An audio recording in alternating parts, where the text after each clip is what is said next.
प्रेमियों, वाणी तो बहुत सुनते हैं, सुनाते भी हैं, लेकिन विचार वो चीज होते हैं, जब विचार इंसान के दिल दिमाग पर पड़ते हैं तो इंसान के जीवन की विचारधाराएं बदल देता है।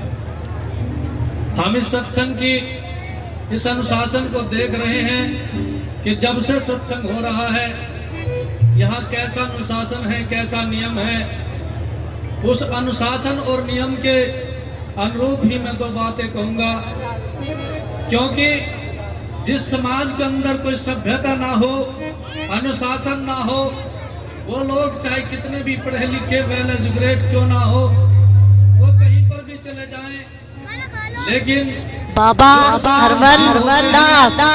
अपना अनुशासनहीनता का परिचय अपनी बुद्धि से देते हैं। क्योंकि हम जहां पर भी जाते हैं, वहां पर बैठना, उठना, रहना, सहना, खाना पीना इंसान के बुद्धि विवेक पर निर्भर करता है। लेकिन जो ये मंच है, इस मंच पर शोभायमान जो संत महापुरुष बैठे हैं, और आज साक्षात स्वामी समनदास जी महाराज इस धरा पर आए और सभी को आशीर्वाद दे रहे हैं, और भारत एकता मिशन विनय रतन और उनकी पूरी टीम, ये भी गुरु महाराज की दया और मेहर, उनका आशीर्वाद है कि काफिला दिन प्रतिदिन एक आगाज का काम कर रहा है। शिक्षा के बारे में रविदास जी महाराज ने दर्शाया है, कहे रविदास सुनो रे संतो ब्राह्मण के गुण तीन, मान हरै विद्या हरै मति ले छीन। ये ब्राह्मण के गुण हैं कि विद्या भी हर लेते हैं, मान भी छीन लेते हैं। कहे रविदास सुनो रे संतो ब्राह्मण के गुण तीन, मान हरै विद्या हरै मति ले छीन। ये मान भी हर लेते हैं, विद्या भी छीन लेते हैं, और मति का भी हनन कर लेते हैं। इसलिए हम उन संतों, गुरु और रहबरों की संतान हैं, जिन्होंने संसार के अंदर भक्ति मार्ग का एक परचम लहराया है, और वो परचम सतगुरु समनदास जी महाराज ने 100 वर्षों के इस कारवा में इस समाज को जो दीन दी है, वो भुलाने के काबिल नहीं है। जब तक ऐसे संत महापुरुष इस संसार में, इस जगत में जन्म लेते रहेंगे, उन संत महापुरुषों के नाम सदा अमर रहेंगे। तो गुरु प्रेमियों, बात शिक्षा 7 नवंबर गुरु रविदास अमर ज्योति आश्रम फैजाबाद हथनिकुंड, 8 नवंबर को दिन का सत्संग वे भंडारे का आयोजन है। और किसी न हर एक आदमी के मन में कोई ना कोई ऐसी बात चल रही है जिससे कि समाज का भला हो, और समाज उस स्थान पर पहुंचे जिसे पहुंचाने के लिए हमारे बुद्धिजीवी लोग, संत महापुरुष दिन रात प्रयत्न कर रहे हैं।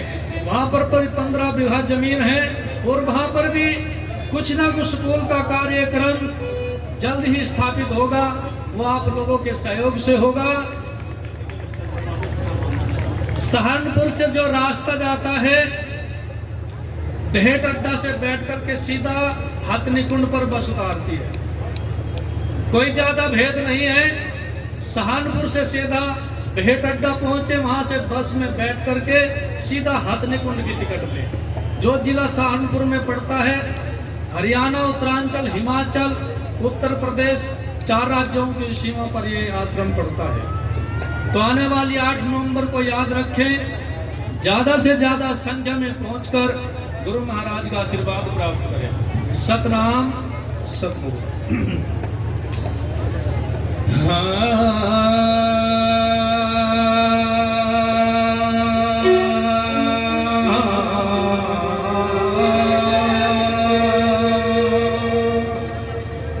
सतगुरु याद तुही,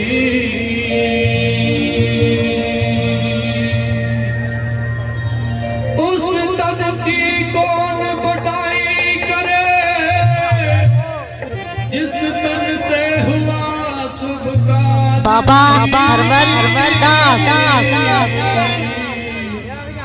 वो नारी निंदा के योग्य है, जिसकी नैनों में लाज नहीं, उस जगह को सदा नरक समान कहो, जहां जीने का अंदाज नहीं। परिवार की शोभा फीकी है, जहां पिता के सर पे ताज नहीं। उस जगह को सदा नरक समान समझो, जहां जीने का अंदाज नहीं। परिवार की शोभा फीकी है, जहां पिता के सर पे ताज नहीं। साथ इन बातों की ओर विचार करते हैं कि समाज में जो भी हमारे संत महापुरुष थे, उनके प्रति अपने हृदय में मान सम्मान की भावना रखे, उनसे प्रेम करे, अपना भी सहयोग दे, उनका भी सहयोग ले।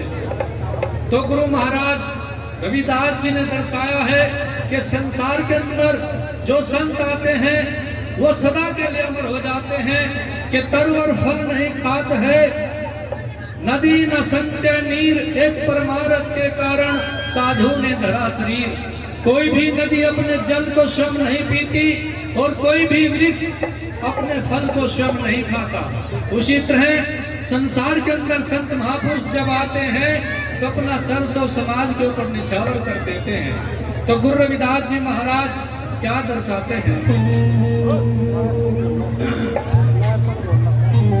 सरगुण मरण जीवन वाणी संसार,